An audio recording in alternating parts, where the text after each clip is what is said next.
Ça, c'est avec du carton. J'ai dessiné la croix d'Agadez. Ensuite, j'ai mis le pagne et il y a les verres aussi que j'ai ajoutés pour que ça soit plus joli.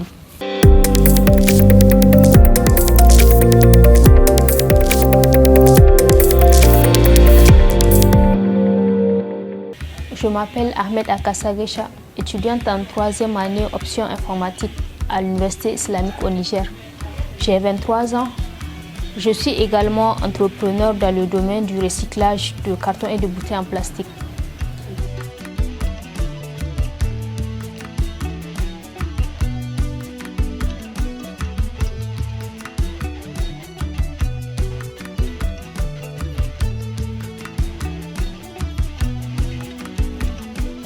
Ça fera bientôt 1 an que j'ai commencé l'activité. Alors à la base, j'aimais bien bricoler, j'aimais bien tout ce qui est dessin. Et une fois à l'université, j'ai rencontré une amie qui, elle est déjà entrepreneur, elle a déjà de l'expérience dans le domaine. Et comme on était tout le temps ensemble, elle m'a motivée à me lancer dans l'entrepreneuriat. Déjà au début, je n'étais pas dans le recyclage, j'étais dans la peinture. Je faisais également les fleurs murales. C'est après qui m'est venue l'idée d'entreprendre dans le recyclage. Je me suis dit, mais pourquoi ne pas aider à la protection de l'environnement? Je n'ai jamais suivi de formation, j'ai appris par moi-même. Les objets que j'utilise, la matière première reste le carton. Nous avons également les bouteilles en plastique. Il y a les pagnes de chez nous que j'utilise. Il faut également utiliser du scotch pour que quand l'eau touche les articles, que ça ne se gâte pas. On prend par exemple ce sac. En premier lieu, il nous faut découper le carton sur la forme qu'on veut que le sac prenne.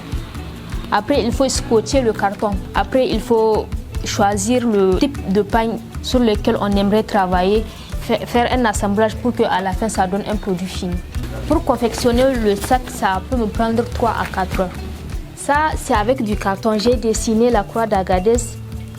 Ensuite, j'ai mis le pagne. Et il y a les verres aussi que j'ai ajoutés pour que ça soit plus joli. Il y a un type de carton que j'utilise.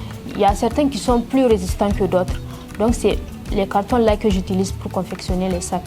Il y a différents types de catégories.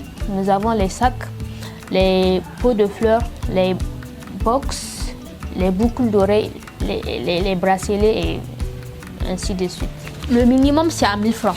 Le maximum c'est à 7000 francs. Mes clientes, c'est généralement les jeunes, surtout les jeunes filles. Il n'y a pas que les jeunes filles, mais elles sont plus nombreuses, je dirais. Pour le moment, je n'ai pas d'employés, mais j'espère que d'ici quelques mois ou d'ici quelques années, je vais employer d'autres jeunes pour qu'on puisse travailler ensemble. Les difficultés que je rencontre, en premier lieu, c'est que les gens sont réticents par rapport aux produits recyclés. Et en second lieu, nous les Nigériens, nous avons du mal à consommer nos produits locaux. Ce n'est vraiment pas évident. Pour une étudiante, déjà je pars faire du stage du matin jusqu'au soir.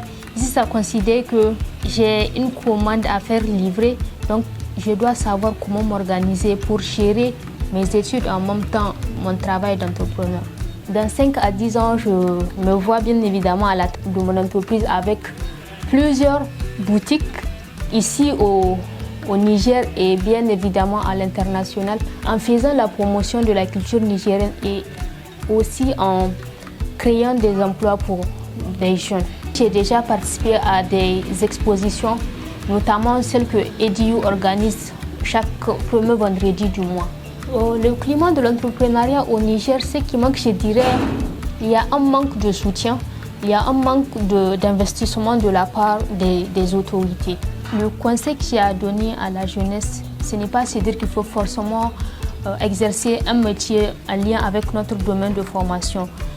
Ils peuvent parallèlement entreprendre.